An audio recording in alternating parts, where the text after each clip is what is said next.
Before we kick off today's episode of Macro Mondays, if you would like to take your trading career to the next level, Onyx Institute, my online trading course where you can learn fundamental and technical analysis of both the energy and financial markets, will be live and available for you to sign up and watch from next month. So please keep a lookout for that at onyxcapitalgroup.com. And if you have any questions or queries, you can email me at onyxld@onyxcapitalgroup.com.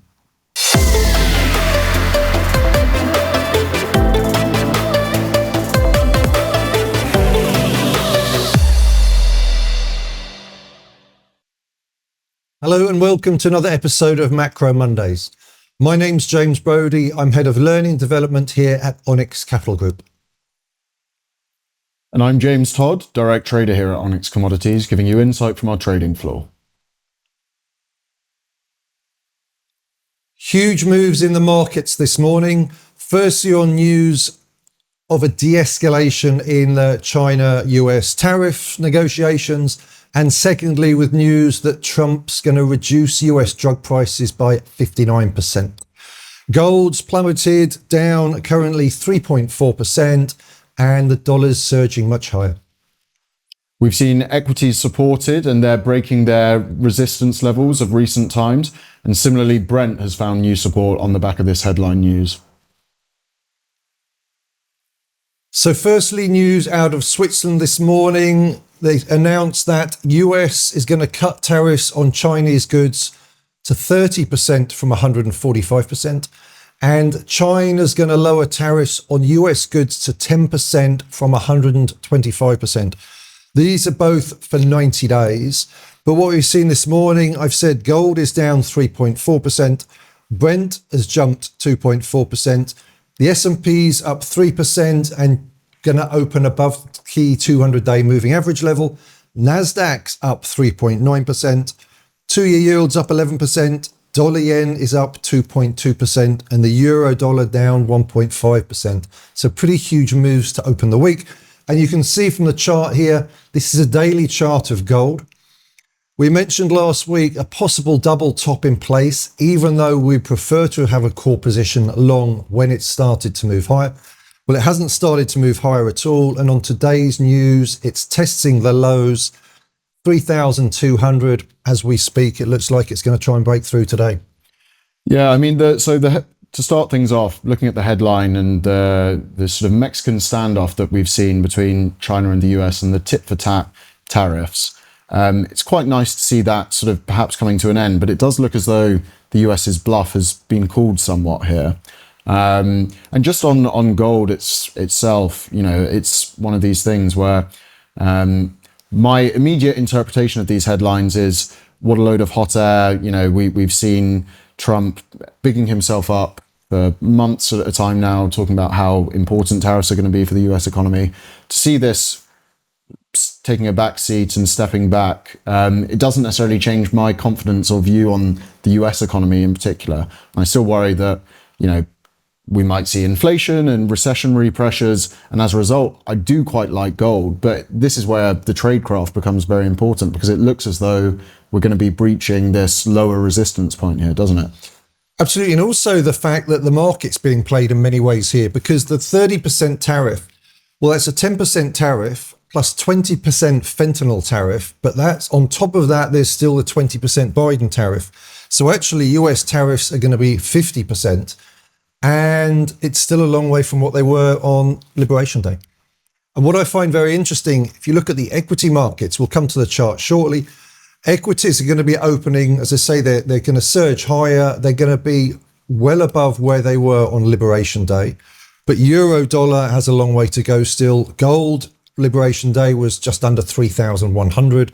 So we could actually quite easily see a lot more move from gold and dollar strength just to catch up with the equity movements.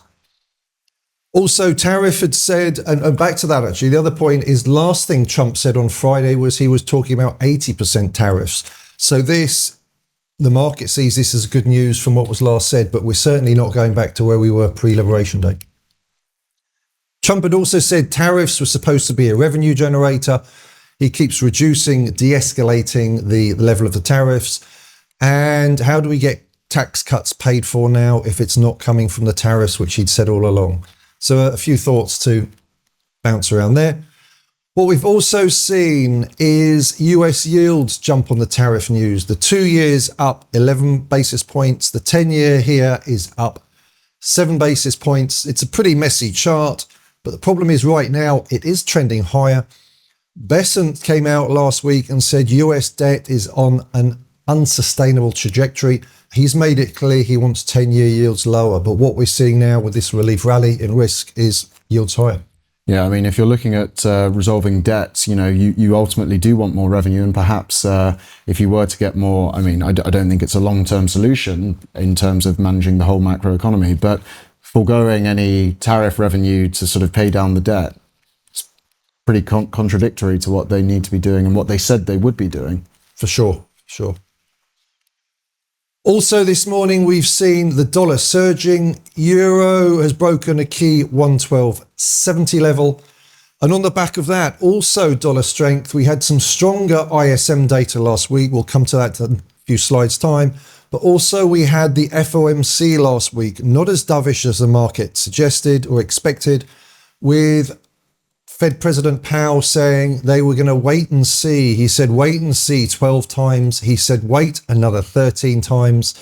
And you can see the chart here is euro dollar, and you can see that's clearly breaking lower now.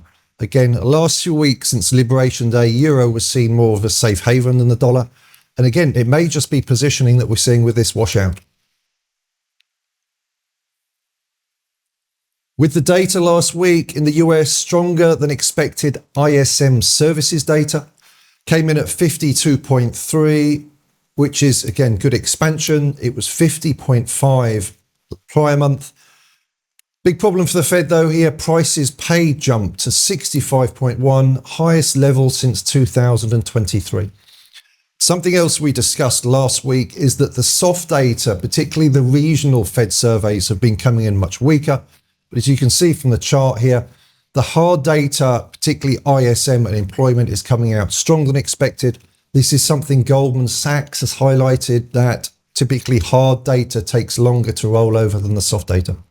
Yeah, I think the prices paid stuff is very important, obviously, and on the back of component parts and tariffs making component parts more expensive to import. This is ultimately a very inflationary process, and as a result, even if you see manufacturing jump, it's very inflationary. This is one of the reasons why I still quite like gold as a trade, even if it's been coming off recently. The good thing you get with these washout in these positioning is you get a good chance to buy. But again, if you're going to buy, you have to wait till it's actually trending higher again. Again, with the inflation we talk about here, ISM, that's a survey. And what we've seen in Europe is the surveys, inflation surveys coming out higher than expected. But when the actual inflation prints come out, they come out below expectations. In the US, we have CPI and PPI this week. But of course, these whole tariff news, it's going to take weeks and months to play out and see how it actually works into the data. Yeah, to get any of this legislation passed through takes a long time, let alone for it to be passed through with flip-flops going on constantly, and the ultimate reality of the risk profile never being pushed through onto sort of merchant traders in that sense. It's an absolute headache. It's a really good point. The fact takes a long time to play out, but the narrative keeps changing with headlines, and that's what the market's reacting to. And I think also, if you consider whether or not there are going to be tariffs and the real economy is going to be affected, you clearly have a trigger-happy president. People see that as risky. The inflation dialogue hasn't really abated, despite the tariffs, seemingly not being there in the long run. We've got a 90-day pause. Whether that whether it goes on for 90 days, whether it goes on for years at a time, whether it's reneged on within the week, no one really knows. And I think inflation expectations are there, and people are very uncertain about what Trump's next move is. So you see a huge amount of uncertainty, and this filters through into a number of things. The consumer spending and businesses' capital expenditure for absolutely primarily. Forward investment, I think, is one of those things that probably won't be there, especially if interest rates are where they are. Yep. Also good news for the market last week. We saw more stimulus coming out from the Chinese central bank, the PBOC.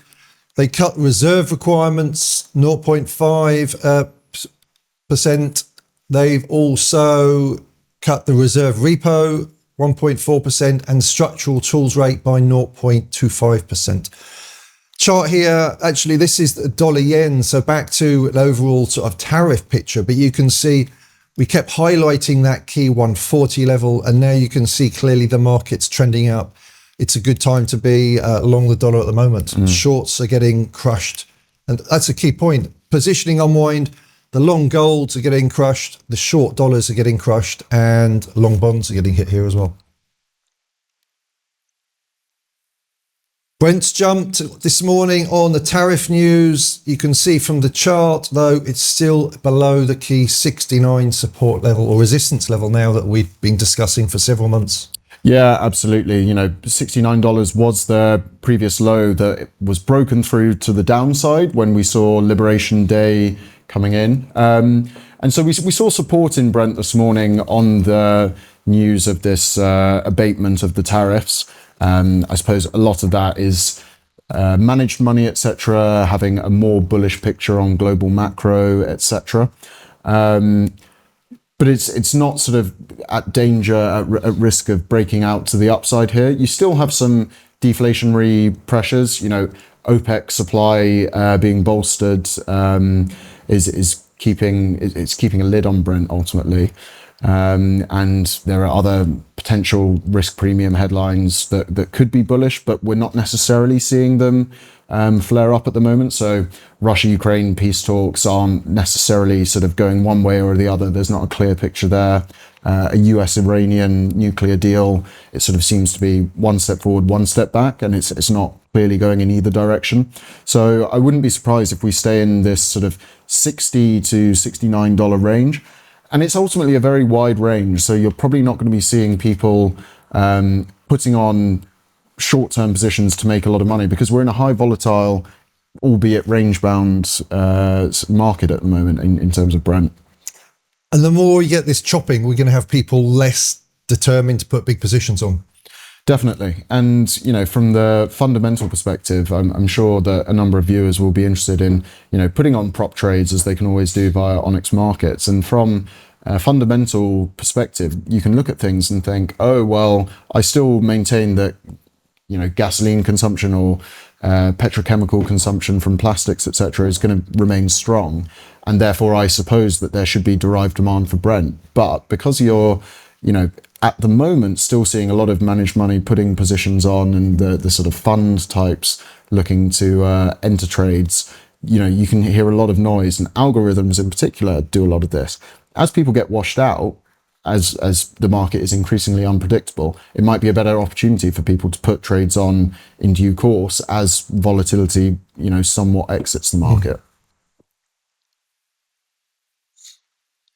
If we move on to equities, firstly, US companies need China.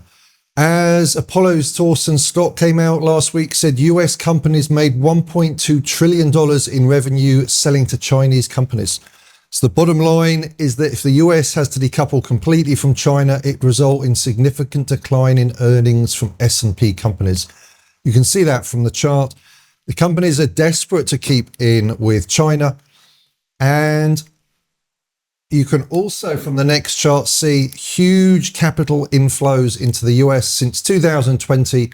$1.3 trillion has flowed into US equity funds. That's quite a staggering chart. Yeah, I think it speaks to the changing nature of the Chinese economy over the previous decade, 20 years or so, as it shifted from exclusively being a manufacturing economy with the advantage in cheaper labor, etc., as I think the conception of the Chinese economy was in sort of the early 2000s, to being more of a hybrid economy / consumer economy, and to have this 1.2 trillion dollars in revenue selling to Chinese consumers. You know, that speaks volumes to the changing nature of the Chinese economy that we have seen. And going forward, you know, you would expect. I think a lot of people are talking about how China, in some areas of its economy, had lost its comparative advantage, especially if you were to compare it not to the US and sort of more developed economies, but to countries like Vietnam or Bangladesh, etc. So as their comparative advantage in manufacturing sort of declines in some areas, you're seeing their consumption rise. So GDP being this sort of all-in-one metric is continuing to rally, but partially because of the increased consumer consumption. And interesting here, when we talk about equities, we talk about positioning unwinds as well in gold.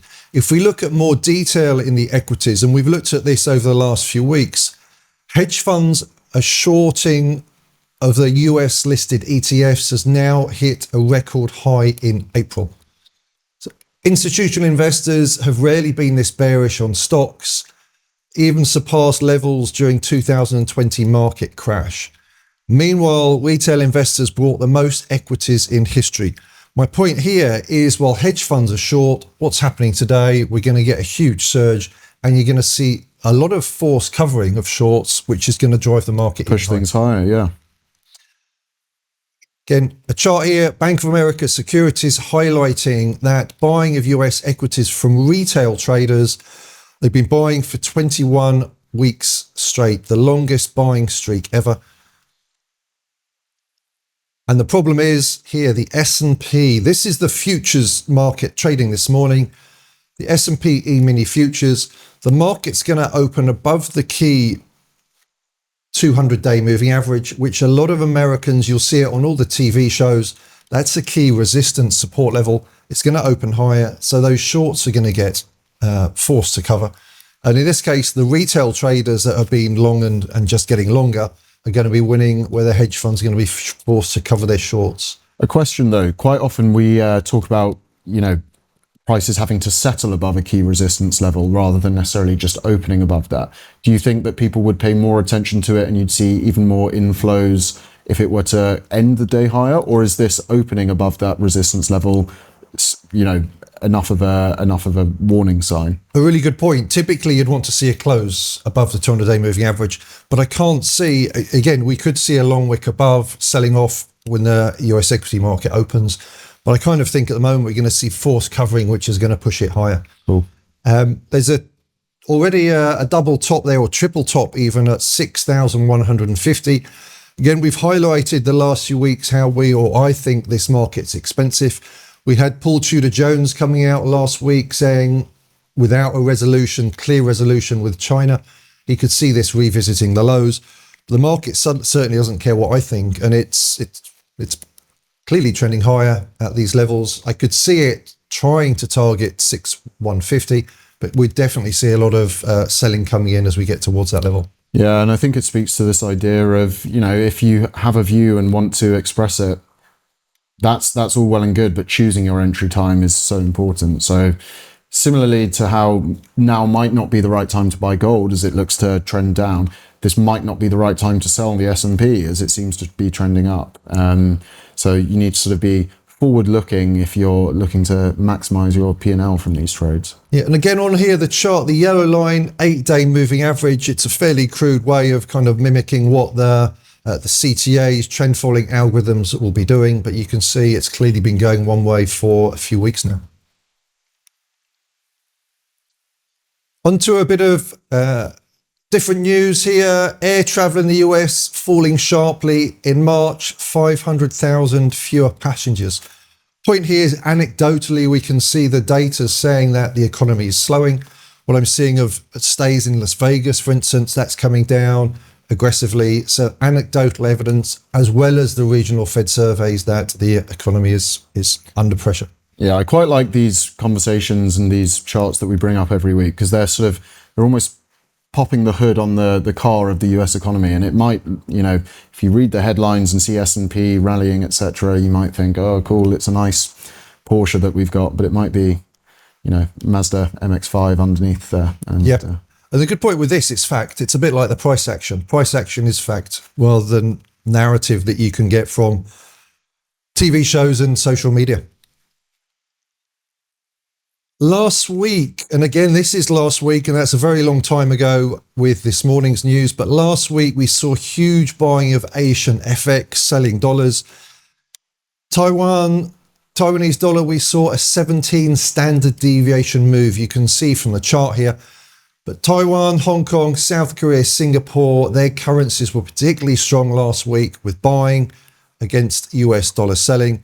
In fact, it sent Hong Kong dollar intervention in Hong Kong to defend the currency peg, sent Hong Kong rates down the most in 17 years.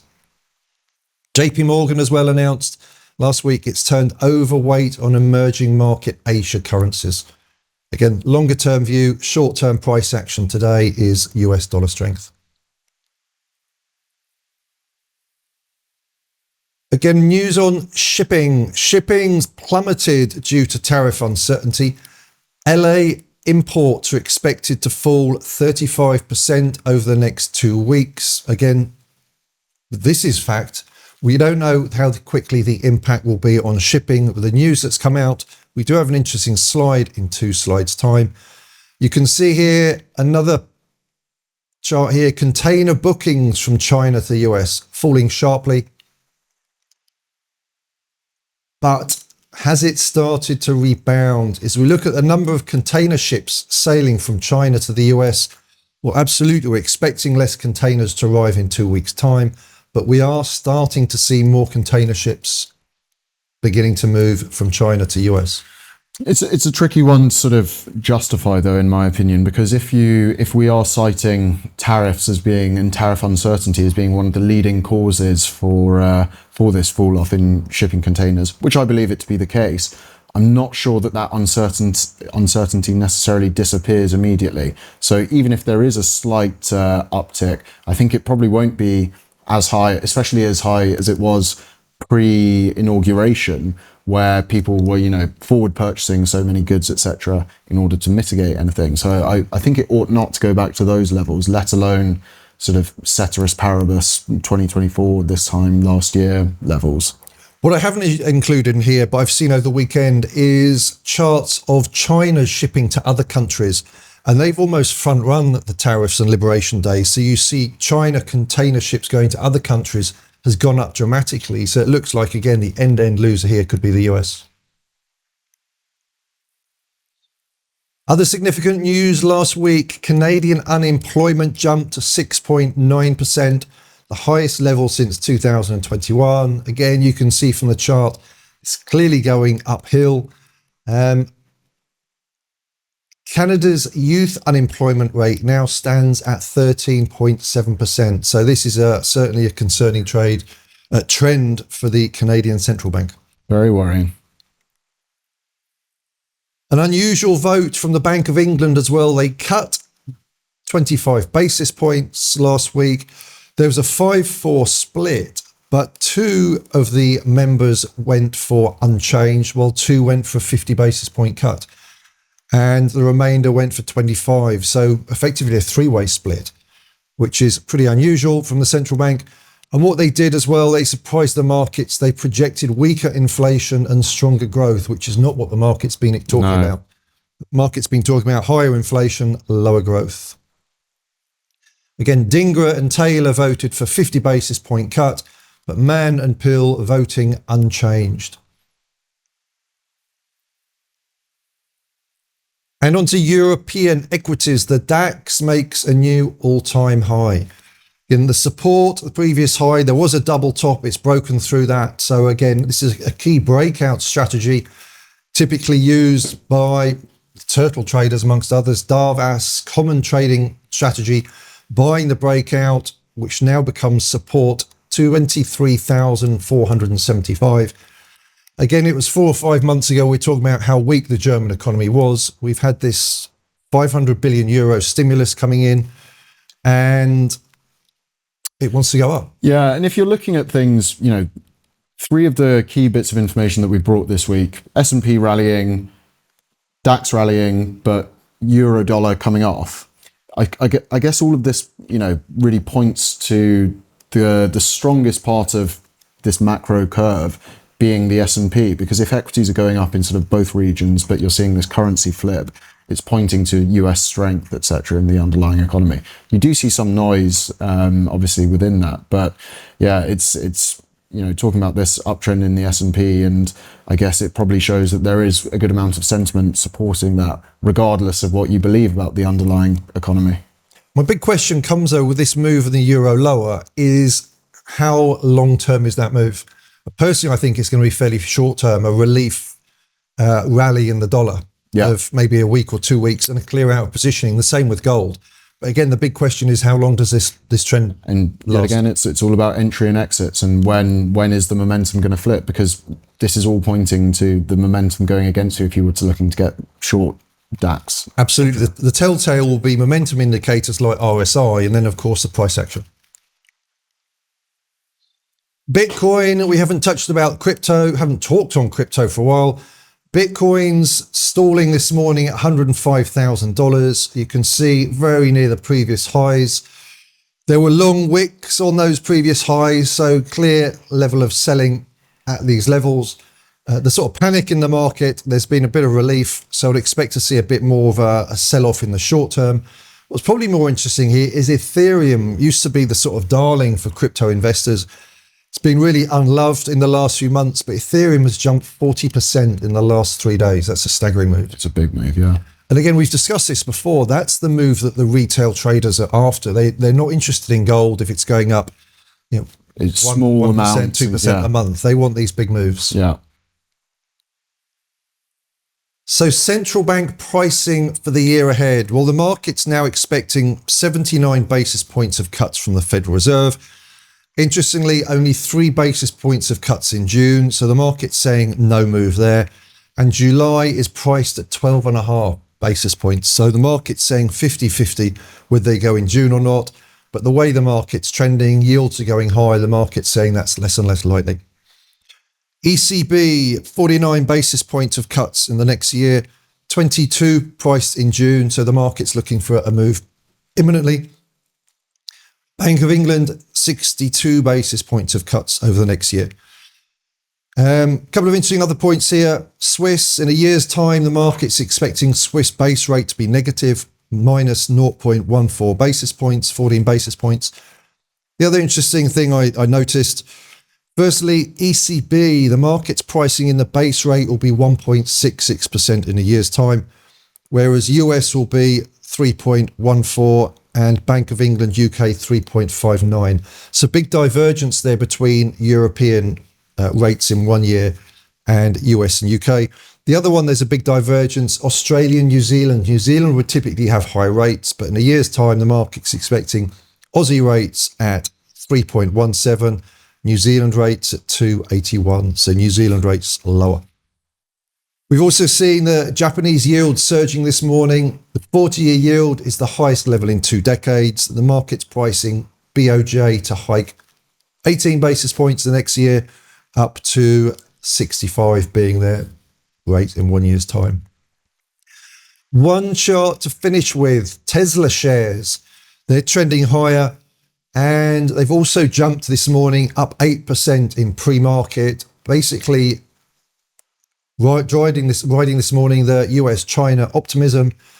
Clearly, Elon Musk's gone back to Tesla, and clearly you can see a clear double bottom on the chart. The trend is moving higher. It's a breakout. It seems to be going one way to me. Yeah, in the incredibly short term, I would automatically think of right now, cryptocurrencies such as Bitcoin and Tesla to be quite highly correlated. And you're seeing momentum in both of those things. You're having S&P as well going in that upward direction. So even if I don't necessarily like these as investments or trades, they're going up. Absolutely. I completely agree. I think Tesla shares, I think you see far better quality from European electric car makers, but I see far better value from Chinese electric car makers. But the market doesn't care what I think. The price is trending higher.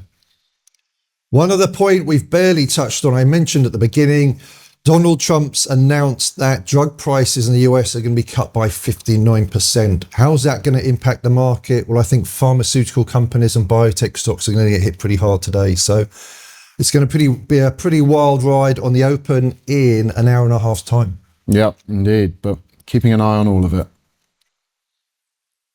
Key data this week. Quite a bit of data this week. Not much of it I'd say is key. One, it starts on Tuesday. One bit of key, US CPI. The market will be watching that pretty closely.